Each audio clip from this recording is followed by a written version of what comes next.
കോൺഗ്രസിന്റെ കസേരകളി മുഖ്യമന്ത്രി ആരാകും? ഏപ്രിൽ 9-നാണ് ജനങ്ങൾ വോട്ട് ചെയ്തത്. എന്നാൽ മെയ് 4-ാം തീയതിയാണ് അതിന്റെ റിസൾട്ട് വരുള്ളൂ. അതിനു മുന്നേ UDF-ല് അണിയറ പ്രവർത്തനങ്ങൾ നടന്നു കഴിഞ്ഞു. ആര് ആദ്യം മുഖ്യമന്ത്രിയാകും? VD സതീശനാകോ, Ramesh ചെന്നിത്തലയാകോ, KC വേണുഗോപാലാകോ? എന്താ രസമല്ലേ! അധികാരം ഉറപ്പിച്ചിട്ട് പോലുമില്ല, റിസൾട്ട് പോലും വന്നിട്ടില്ല. പക്ഷേ അണിയറയിൽ മുഖ്യമന്ത്രിയുടെയൊക്കെ ആ പദവി ആര് അലങ്കരിക്കുമെന്നുള്ള ചോദ്യങ്ങളാണ്, തമ്മിലടികളാണ്. ഹൈക്കമാൻഡ്, ചിലർ പറയുന്നു ഹൈക്കമാൻഡാണ് അവസാനത്തെ വാക്കെന്ന്. എന്നാൽ ഹൈക്കമാൻഡിന്റെ വാക്കിന് പുല്ല് വിലയാണ് ഇവർ കൽപ്പിക്കുന്നത്. അതിന്റെ ഏറ്റവും വലിയ ഉദാഹരണമാണ് സുധാകരൻ അദ്ദേഹത്തിന്റെ ഫേസ്ബുക്ക് പോസ്റ്റില് KC വേണുഗോപാൽ ആകണം അടുത്ത മുഖ്യമന്ത്രി എന്ന് പറഞ്ഞിട്ടുണ്ട്, വ്യക്തമായിട്ട് രേഖപ്പെടുത്തിയിട്ടുണ്ട്. കാരണം മുടിചൂടാ മന്നനാണ് രാഷ്ട്രീയ പ്രവർത്തനത്തിൽ, അദ്ദേഹത്തിന്റെ പ്രവർത്തന രീതി വളരെ വേറിട്ടതാണെന്നൊക്കെ പറഞ്ഞിട്ടാണ് സുധാകരൻ പറയുന്നത്. ഇതേ സുധാകരൻ കുറച്ചു നാളുകളായിട്ട് രമേശ് ചെന്നിത്തലയുടെ പക്ഷമായിരുന്നു. പെട്ടെന്നാണ് മറുകണ്ഠം ചാടിയത്. എന്താണ് രമേശ് ചെന്നിത്തലയോട് പറ്റിയത് ഒന്നും നമുക്കറിയില്ല. ഒരു സുപ്രഭാതത്തിൽ രാവിലെ ഒരു ഫേസ്ബുക്കിൽ പോസ്റ്റ് അങ്ങ് ഇട്ടേക്കാണ് സുധാകരൻ, KCക്കൊപ്പം എന്ന് പറഞ്ഞിട്ട്. KC വേണുഗോപാലിനെ സപ്പോർട്ട് ചെയ്താണ് സുധാകരൻ സംസാരിച്ചത്. പക്ഷെ അത് വലിയൊരു വിവാദമായിട്ടുണ്ട് കേട്ടോ. അതിനെപ്പറ്റി ആദ്യമേ തന്നെ നമുക്ക് പറയാനുള്ളത് എന്താന്ന് വെച്ച് കഴിഞ്ഞാൽ അദ്ദേഹത്തിന്റെ വാക്കുകൾ നമുക്കൊന്ന് ആദ്യമേ കേട്ടിട്ട് വരാം വീഡിയോയിലേക്ക്. അതിനകത്ത് വളരെ ഡീറ്റെയിൽ ആയിരുന്നു അവിടെ സംസാരിച്ചിട്ടില്ല. അതിൽ അത്രയേറെ സംസാരിക്കാൻ നമുക്ക് തമ്മിൽ ഇല്ല. വിഷയത്തിന്റെ കാതലായ എല്ലാ വശങ്ങളും അദ്ദേഹത്തിനും അറിയാം, എനിക്കും അറിയാം. ആ കാതലായ വിഷയങ്ങൾ മാത്രമാണ് നമ്മൾ പറഞ്ഞത്. നമ്മൾ അത്രയേ ഉള്ളൂ, പറയാൻ ആഗ്രഹിച്ചത് പറഞ്ഞു. പിന്നെ മാത്രമല്ല, നമുക്ക് അതിന് വന്നിരിക്കുന്ന ഒരു പിന്നെ ജനങ്ങളെ മുമ്പിൽ വന്നിരിക്കുന്ന ഒരു പ്രയോറിറ്റി ഉണ്ടല്ലോ ആ വിഷയത്തിന്. ആ പ്രയോറിറ്റിയാണ് നമ്മളെ സംസാരം ഉണ്ടായത്. മനസ്സിലായോ?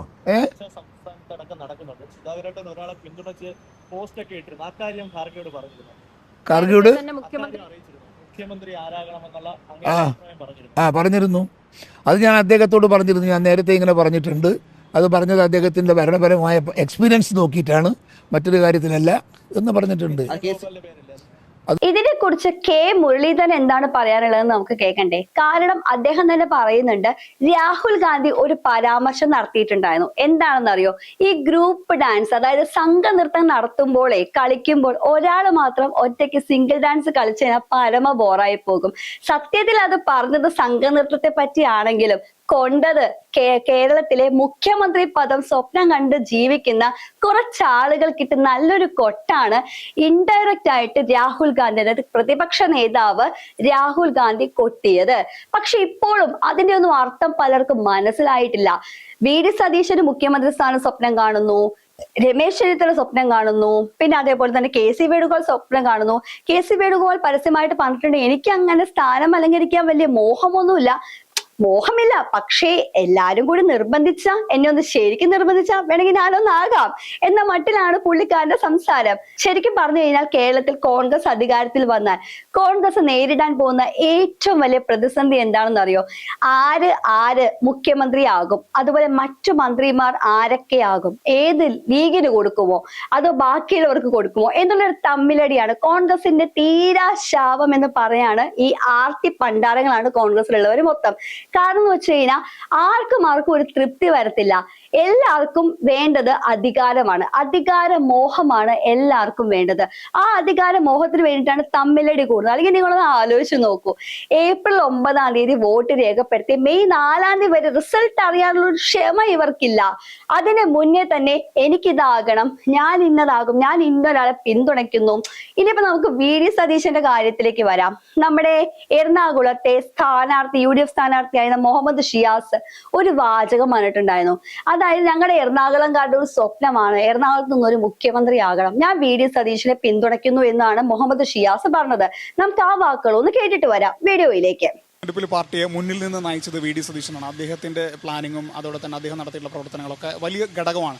അപ്പോൾ അദ്ദേഹം മുഖ്യമന്ത്രി ആകണം എന്നുള്ള ഒരു വ്യക്തിപരമായ ആഗ്രഹമോ അല്ലെങ്കിൽ എറണാകുളം ജില്ലയുടെ ഒരു ആഗ്രഹം ഉണ്ടാവില്ലേ? അല്ല, തീർച്ചയായിട്ടും അങ്ങനെ പ്രതിപക്ഷ നേതാവ് എന്നുള്ള രീതിയിൽ ഒരു ഉജ്ജ്വലമായ പ്രവർത്തനത്തിന് നേതൃത്വം കൊടുത്ത ഒരു നേതാവാണ് ശ്രീ VD സതീശൻ. അത് നിയമസഭയ്ക്കകത്തും പുറത്തും വളരെ കൃത്യമായി കാര്യങ്ങൾ പഠിച്ച് അവതരിപ്പിക്കാനും അത് ജനങ്ങൾക്ക് മനസ്സിലാകുന്ന ഭാഷയിൽ അവർക്കത് മനസ്സിലാക്കി കൊടുക്കാനും ഈ 10 വർഷക്കാലത്തെ ഭരണം കൊണ്ടുണ്ടായ തകർച്ച ആ തകർച്ചയിൽ ഏതെല്ലാം സെക്ടറുകളിലാണ് അത് തകർക്കപ്പെട്ടത്, അത് എങ്ങനെയാണ് തകർക്കപ്പെട്ടതെന്ന് ജനങ്ങളോട് പറയാനും അത് പുനരുജ്ജീവിപ്പിക്കാനുള്ളൊരു ഓൾട്ടർനേറ്റീവ് ഞങ്ങളുടെ കയ്യിലുണ്ട്. ഞങ്ങളത് ചെയ്യും. പിന്നെ പുതിയ കേരളത്തിന് വേണ്ടി ഇന്നോവേറ്റീവായി ചെയ്യാൻ കഴിയാവുന്ന നിരവധി കാര്യങ്ങളെക്കുറിച്ചിട്ട് ജനങ്ങളുമായി നിരന്തരം സംസാരിക്കാനും ആ ജനങ്ങളിലൊരു ട്രസ്റ്റ് ഉണ്ടാക്കാനും വി.ഡി. സതീശൻ എന്ന് പറയുന്ന രാഷ്ട്രീയ നേതാവിന് കഴിഞ്ഞിട്ടുണ്ട്. അദ്ദേഹത്തിൽ നിന്ന് ജനങ്ങൾ അത് ആഗ്രഹിക്കുന്നുമുണ്ട്. അത്തരത്തിലുള്ളൊരു പ്രവർത്തനമാണ് ഇനി പുതിയ കേരളത്തിന് വേണ്ടത്. എല്ലാ വിഭാഗം ജനങ്ങളെയും ഒരുമിച്ച് കൊണ്ടുപോവുക, കേരളത്തിന് പൊതുവായിട്ടുള്ള ജനങ്ങളുടെ സങ്കല്പത്തിനനുസൃതമായി അവരുടെ സ്വപ്നങ്ങൾക്കനുസൃതമായി ഒരു ഭരണത്തെ കെട്ടിപ്പടുക്കുക എന്നുള്ളത് ഏറ്റവും പ്രധാനപ്പെട്ട ഒന്നാണ്. അപ്പോൾ അതിന് സ്വാഭാവികമായും പ്രതിപക്ഷ നേതാവിൻ്റെ ചിന്തകളും പ്രവർത്തനങ്ങളും ഗുണകരമായി മാറിയിട്ടുണ്ട്. ജനങ്ങൾ ആഗ്രഹിക്കുന്നത് പോലെ അങ്ങനെ പാർട്ടി തീരുമാനമെടുക്കുമെന്നാണ് ഞങ്ങൾ കരുതുന്നത്. ഞങ്ങൾക്ക് അങ്ങനെ ഞങ്ങളുടെ ജില്ലയിൽ ഞങ്ങൾക്ക് ഒരാൾ വരണം, ഒരു മുഖ്യമന്ത്രി വരണമെന്ന് ഞങ്ങളുടെ എല്ലാവരുടെയും ഒരു ആഗ്രഹം കൂടിയാണ്. അപ്പോൾ ആ ഒരു ആഗ്രഹവും അഭിമാനവും ഞങ്ങൾക്ക് എല്ലാവർക്കും കേട്ടല്ലോ. ഇവിടെ വി.ഡി. സതീശൻ സൈലന്റ് ആയിട്ടുള്ള ഒരു ഗെയിമാണ് കളിക്കുന്നത്. തമ്മിലടിച്ച് ചാവുന്നവർ ചാവട്ടെ, എന്നെ എന്താണെങ്കിലും മുസ്ലിം ലീഗുകാർ സപ്പോർട്ട് ചെയ്യും. കാരണം എനിക്ക് അവരുടെ പിന്തുണ കിട്ടും. കാരണം ഞാൻ അവരുടെ കയറി ഇറങ്ങാത്ത സ്ഥലങ്ങളില്ല. കേരള യാത്രയ്ക്കും എല്ലാ സംഭവത്തിനും ഞാൻ എല്ലാത്തിലും പോയിട്ടുണ്ട്. അതുകൊണ്ട് തന്നെ എനിക്ക് മാക്സിമം അവർ സപ്പോർട്ട് ചെയ്യും. കാരണം ജമാഅത്തെ ഇസ്ലാമിയെ എല്ലാവരെയും സെക്കുലർ പാർട്ടിയാണ് വെള്ള പൂശി കാണിക്കാവുന്നതിന്റെ അൾട്ടിമേറ്റ് ലെവൽ വരെ നമ്മുടെ വി.ഡി. സതീശൻ കാണിച്ചിട്ടുണ്ട്.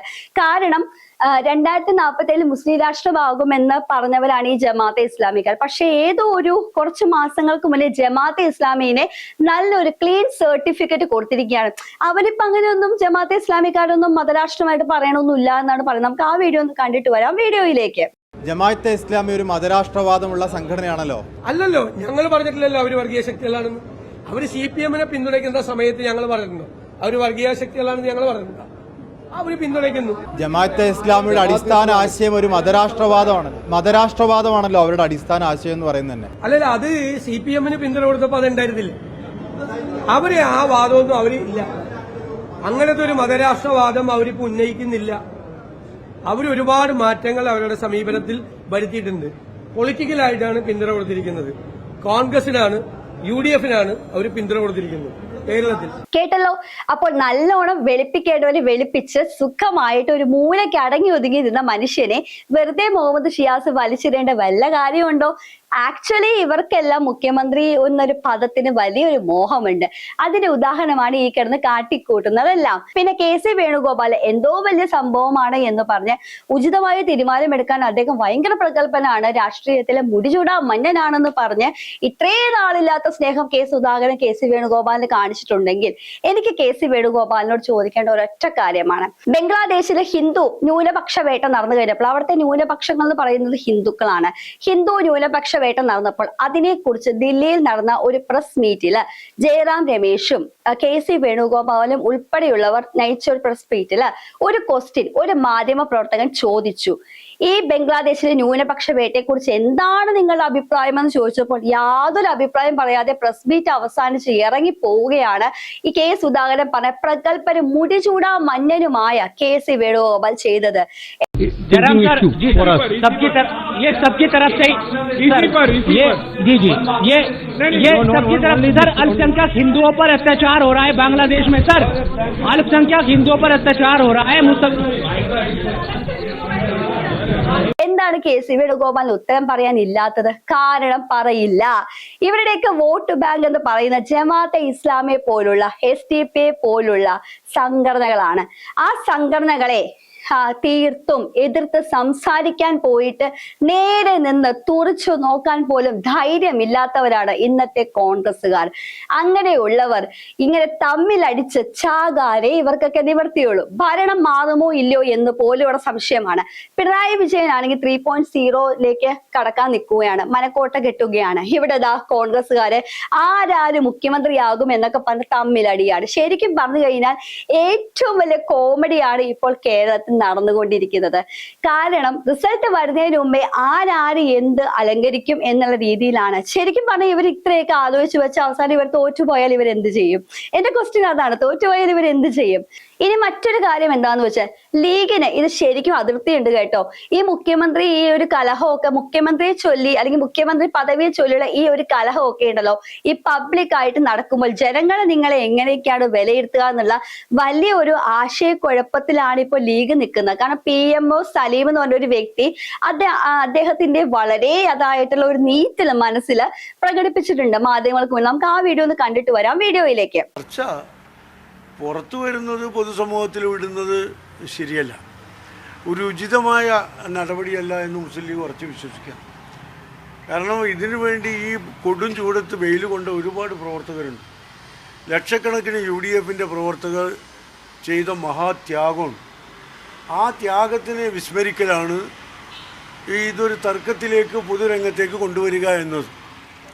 എന്നെ സംബന്ധിച്ചിടത്തോളം പിന്നെ വോട്ടർമാരുടെ ഇടയിലും UDF പ്രവർത്തകരുടെ ഇടയിലും നൈരാശ്യമുണ്ടാക്കുന്ന പ്രവർത്തനങ്ങളിലേക്ക് മുഖ്യമന്ത്രി പദം പരസ്യമായിട്ട് ചോദിക്കുന്നതാണ് പ്രശ്നം, അല്ലാതെ ഉപമുഖ്യമന്ത്രി സ്ഥാനം ലീഗിന് അർഹതപ്പെട്ടതാണെന്ന് പറയുന്നതോട് പ്രശ്നമൊന്നുമില്ല അല്ലേ സലീമെ?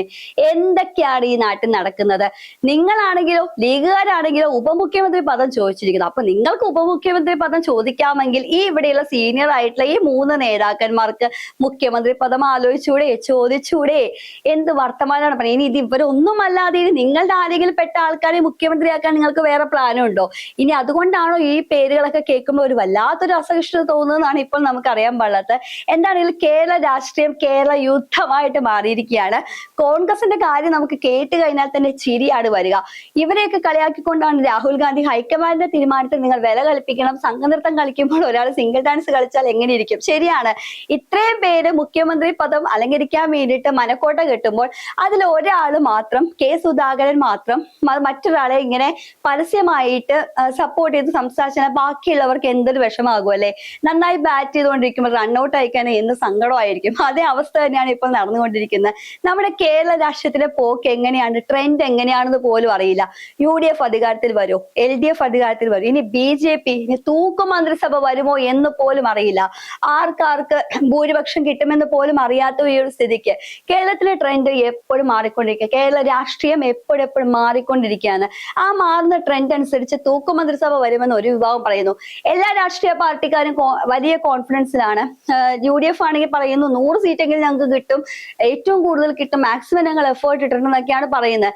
ശരിക്കും ഈ 3.0 അതായത് CPMന്റെ 3ാമത്തെ ടേൺ അല്ലെങ്കിൽ 3ാം പിണറായി സർക്കാർ അധികാരത്തിൽ വരുമോ, അതോ 10 വർഷമായി അധികാരം നഷ്ടപ്പെട്ട UDF അധികാരത്തിൽ വരുമോ, അതോ BJP അതായത് ഇതേവരെ രാഷ്ട്രീയത്തിൽ കേരള രാഷ്ട്രീയത്തിൽ ഒരു ഭരണത്തിൽ വരാത്ത ആ ഒരു BJP എന്ന് പറഞ്ഞ ആ ഒരു BJP എന്ന് പറഞ്ഞ ഒരു പാർട്ടി അധികാരത്തിൽ വരുമോ എന്നൊക്കെയാണ് നമുക്കിനി കാണാനിരിക്കുന്നത്. എന്താണെങ്കിലും പോട്ടിപ്പൂരമാണ്. മെയ് 4 വരെ പ്രതീക്ഷിക്കാനുള്ള അല്ലെങ്കിൽ ക്ഷമിക്കാനുള്ള വകുപ്പൊന്നും കോൺഗ്രസ്സുകാർക്കില്ല. കാരണം അതിന് ഏറ്റവും വലിയ ഉദാഹരണമാണ്, ഒന്നില്ലെങ്കിൽ ഇവർ തമ്മിത്തല്ലിച്ചാവുന്ന രീതിയിലാണ്.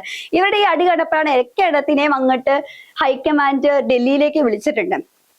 കണ്ടറിയണം ഇനി ഇവർക്ക് എന്താ വരുന്നത്. ഇനി പാവം എനിക്ക് പറയാനുള്ളത് രമേശ് ചെന്നിത്തലയുടെ കാര്യമാണ്. രമേശ് ചെന്നിത്തലയാണെങ്കിലോ ഇത്രയും നാള് K. സുധാകരൻ തന്റെ കൂടെ നിൽക്കുമെന്ന് പറഞ്ഞാൽ തന്റെ ചങ്ക് പറിച്ച് കളയണ പോലെയാണ് K. സുധാകരൻ ഒറ്റ നോട്ടത്തിൽ മറുകണ്ഠം ചാടിയത്. ഇതൊക്കെയാണ് കോൺഗ്രസ്സുകാരുടെ അവസ്ഥ. ശരിക്കും പറഞ്ഞാൽ സംഘനൃത്തത്തിന്റെ എന്താണ് സംഘനൃത്തം നിങ്ങൾക്ക് കാണണമെന്നുണ്ടെങ്കിൽ അപ്പുറത്ത് K. സുധാകരനും ഇപ്പുറത്ത് KC വേണുഗോപാലിന്റെ തമ്മിലുള്ള ഒരു ടൈയപ്പും പിന്നെ മനക്കോട്ട കിട്ടുന്ന VD സതീശനും ഇതിലൊന്നും പെടാതെ എന്നാൽ കിട്ടിയാൽ കൊള്ളാമെന്ന് വെക്കുന്ന രമേശ് ചെന്നിത്തലയുടെ അവസ്ഥ ഇപ്പോൾ വല്ലാതെ പരിതാപകരമായിരിക്കുന്നത്. ഇതാണ് കോൺഗ്രസിന്റെ കേരള രാഷ്ട്രീയം. ഐക്യ ജനാധിപത്യ മുന്നണി എന്ന് പറയും, പക്ഷെ വല്ല ഐക്യം ഉണ്ടോ? ഇത് തന്നെയാണ് ജനങ്ങൾക്ക് അറിയുന്നത്. നിങ്ങൾക്ക് ഒരു ഐക്യവുമില്ല, നിങ്ങൾ തമ്മിൽ അധികാരമോഹികളാണ്, അതിൽ തമ്മിത്തല്ലി ഇരിക്കാനാണ്. ഭരണത്തിൽ വന്നാൽ നിങ്ങൾക്ക് തമ്മിത്തല്ലാണ്, പ്രതിപക്ഷത്തിരുന്നാലും നിങ്ങൾക്ക് തമ്മിത്തല്ലാണ്. ഇതിപ്പോൾ ഇനി നിങ്ങൾക്ക് അധികാരത്തിൽ കിട്ടിയെന്ന് തന്നെ ഇരിക്കട്ടെ, അപ്പോഴും നിങ്ങൾക്കിടയിൽ ആര് മുഖ്യമന്ത്രിയാകും, ആര് മറ്റു മന്ത്രിപദം അലങ്കരിക്കും എന്നുള്ള അടി തന്നെയായിരിക്കും ഞങ്ങൾ കാണാൻ പോകുന്നത്. ഞങ്ങൾ എന്ന് പറയുമ്പോൾ കേരളത്തിലെ ജനങ്ങൾ കാണാൻ പോകുന്നത്. നമുക്ക് കണ്ടു തന്നെ അറിയാം ഇനി എന്താണ് കേരള രാഷ്ട്രീയം സംഭവിക്കാൻ പോകുന്നതെന്ന്.